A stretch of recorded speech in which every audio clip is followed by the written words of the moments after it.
imagine a world erased of street photography, where it wasn't allowed or no longer existed, there'd be such a hole in our understanding of how we are as people in the world, right?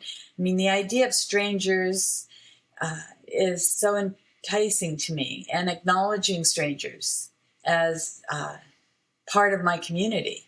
And to me, that's what street photography allows me to do. And then I get to not just take the photograph, which is, a split second, literally, but live with the pictures for a long time. Work like Public Matters and Red Eye to New York, they, indeed are, in my mind, well, they're a love affair, really, for the process of being in the public.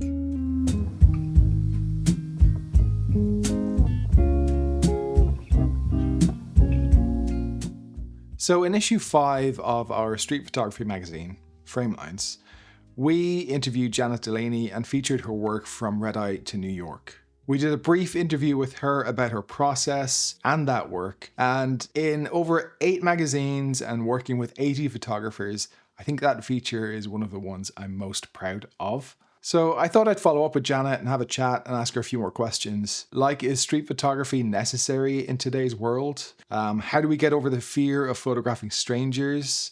What camera does she still use? Does she still use a Rolleiflex? And the big question, what if street photography didn't exist anymore? So all that and more in my chat with Janet Delaney. Janet Delaney, welcome to our little corner of YouTube. Thanks for joining us. So to begin with, could you tell us a bit about maybe how you got started in photography? I had a kind of fractious beginning in LA. I grew up in Compton, which is a kind of an inner suburb of the city.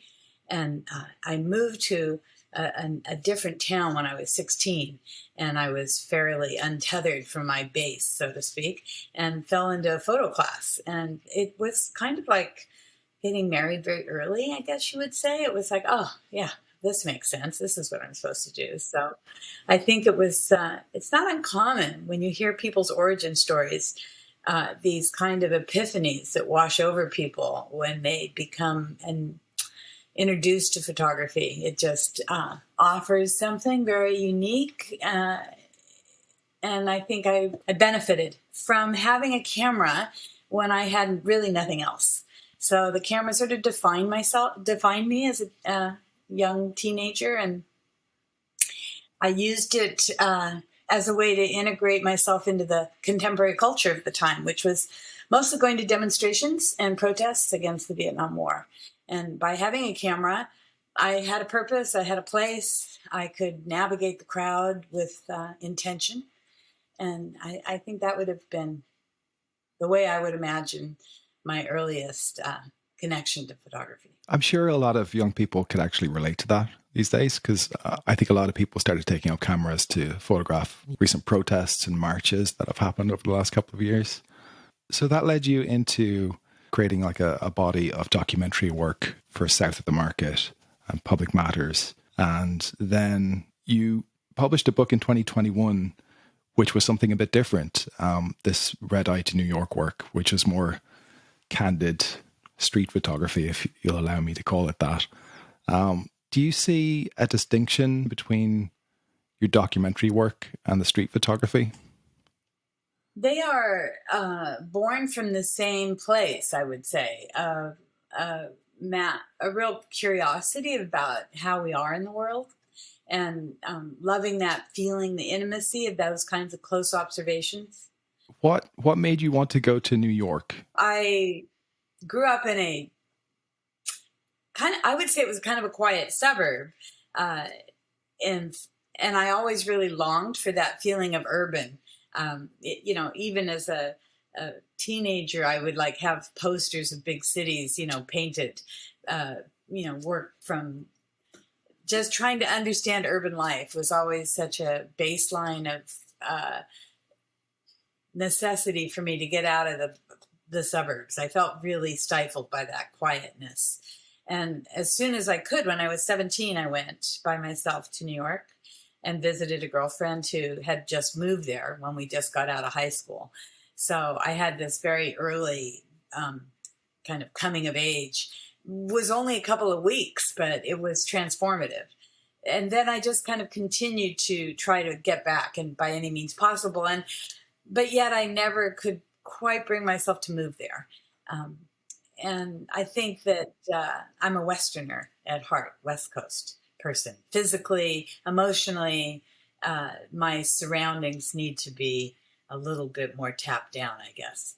So you made this work, the Red Eye to New York work, but it's not something you developed until 2021 when you took a look back at your archive. Is that right?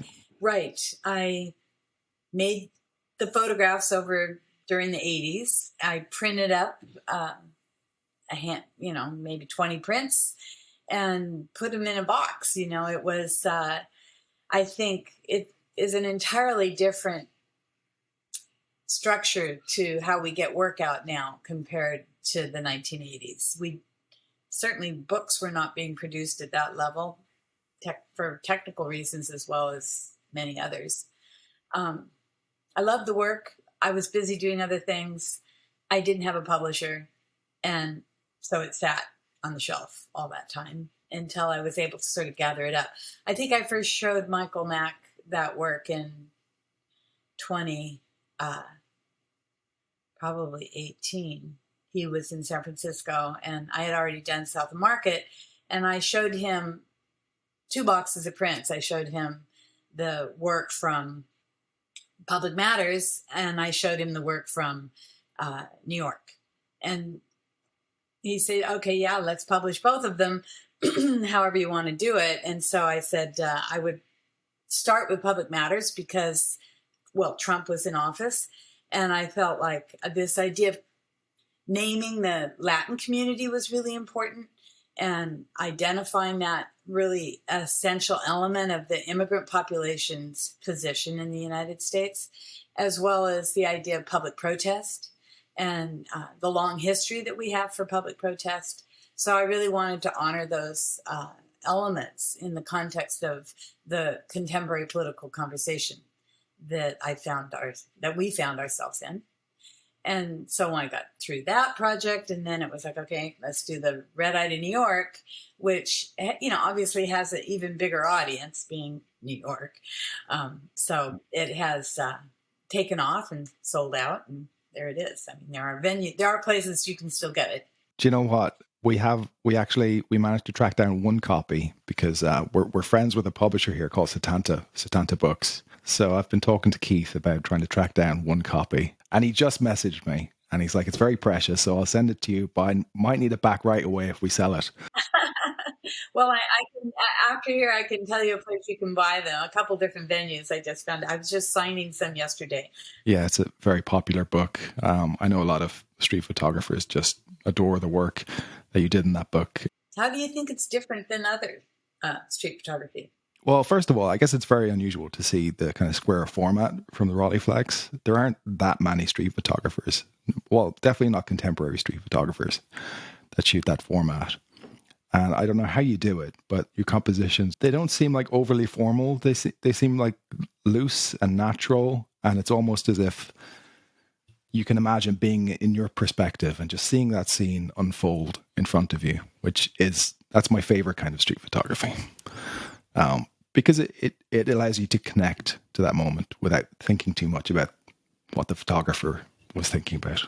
There's a thing about owning all those moments in time. Over time, those people are gone, right? And those moments obviously are long past. So that's the magic, I think, in photography. It's changed over time, the relationship to the street. I'm still using that camera. In fact, I was just packing it for a trip to Sicily Monday I'm going. And I have used it all over the world, actually. What is it you like using it with a Rolleiflex? Because I've actually got sort of a knockoff version of a Rolleiflex here. A Yashica mat. Yashica mat. Yeah, I was the first camera they issued. Here, I'll go get mine. Hang on. When I was in my Photo 1 class, Yashica mat was what they gave us. And, it's a handful, right? Against my black background. Oh, yeah. Yeah, so it's very, very similar, right? Mine's probably heavier Yours is heavier. I'm sure the viewfinder is much nicer and yours much brighter, easier to see. But I do quite like this one. It actually has a working meter still today. And it, Yeah, but don't trust it too much. I have just recently found out they wear out over time. I think I just traveled a lot recently, and my pictures were generally a little underexposed. Which finally I took it into the shop. I said, "What is this?" And anyway, so I do use. could they repair it? Oh, I don't even want to tell you. I mean, Oh, from I had a setting. You know how you have overexposure button, oh yeah, exposure yeah. compensation button. Right. Somehow, I didn't even know they had one, and I think I had it set wrong.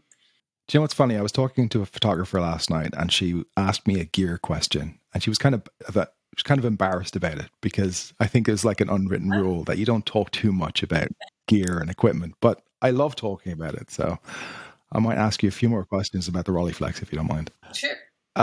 Yeah. So what is it that you like about the Rolleiflex for getting candid photos of people?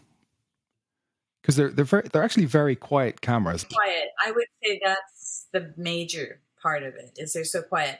I used to feel that I was somewhat invisible Mm.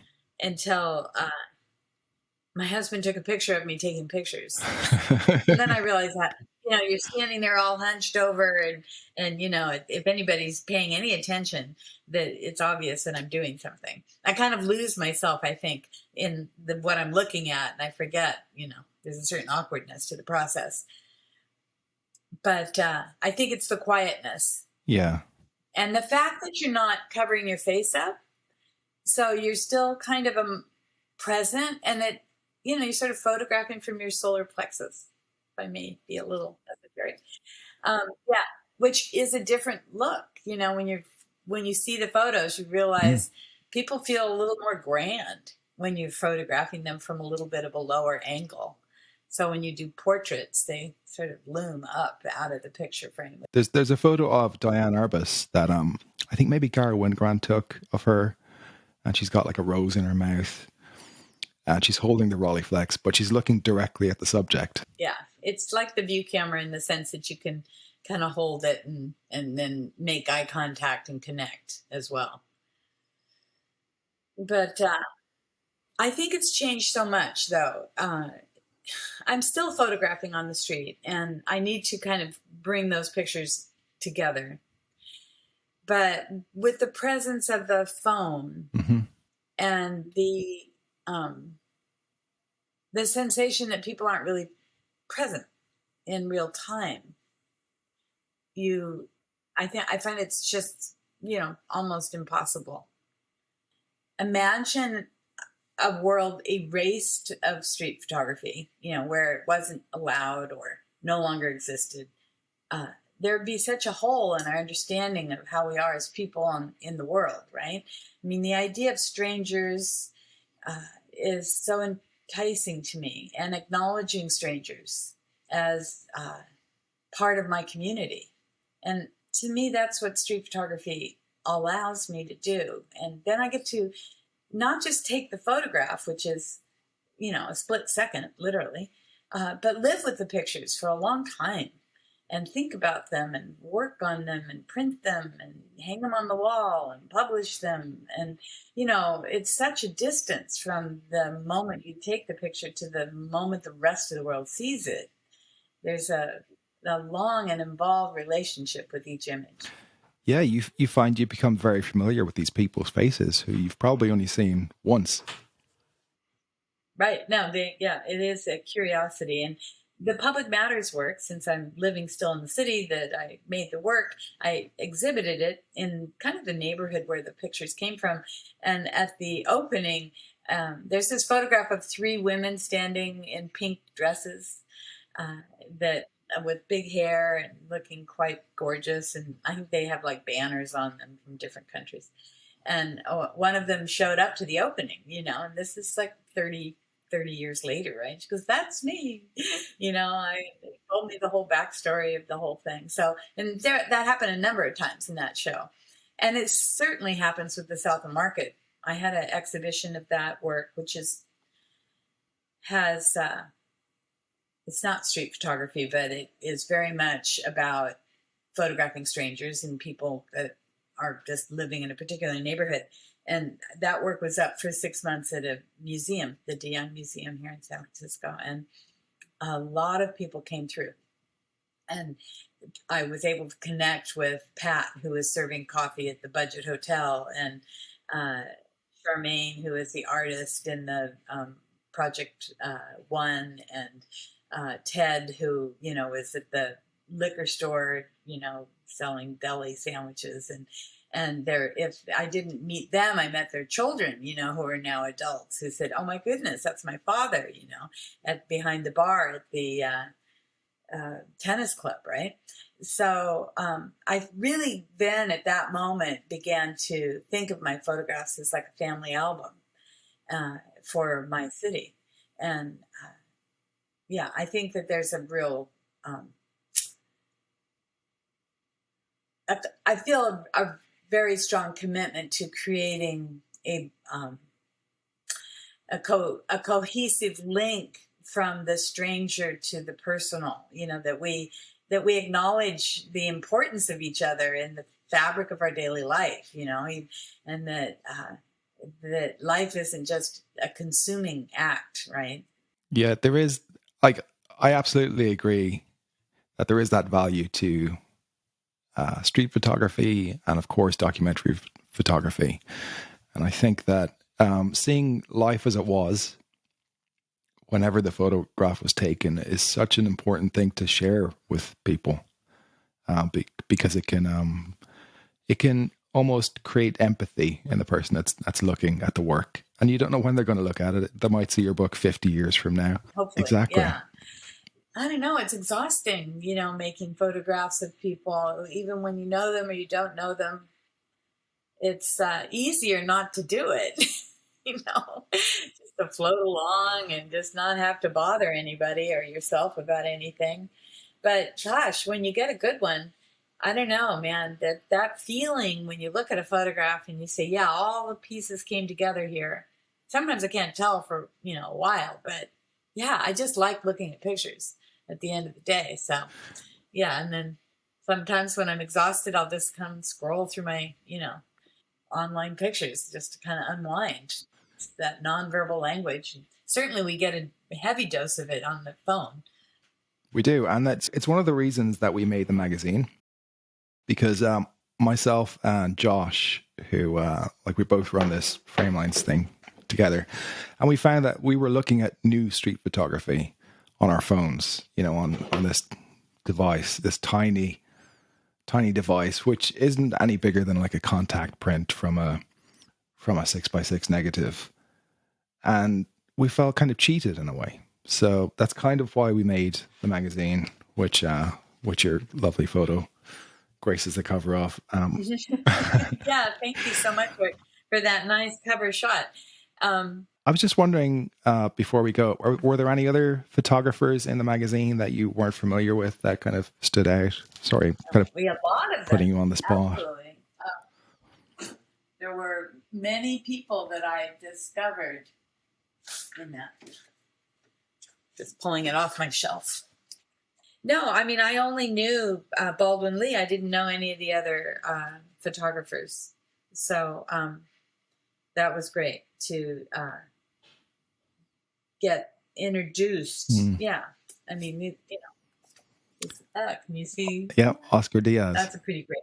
Yeah. I mean, all the waiting, I mean, I love barbershop pictures. They're a particular weakness for me, definitely. Let's see. And this one here, I mean, obviously there are many people. How did you decide who to include? So some of them, we took a long shot, like with Janet Delaney. We didn't think we'd be able to get her, but we did. And some of them, like Anya Broido, is... I saw her work on exhibition like in 2018 in London, and it always just struck me as just being incredible. Yeah, this is pretty beautiful. This one here. Yeah, that's pretty great. Janet, thanks so much for chatting to me, and I hope you have a great day. Is there anything you want to add or anything you're working on? Or no, it's it's been a pleasure to get to know you two and to be, it's an honor to be there right on the cover. Very sweet of you to consider my work for the project. I think it's always a gift to get your work into a larger arena, and it's been great to get a chance to see the other people's work as well. So thanks for paying attention to this thing that I can't seem to stop doing.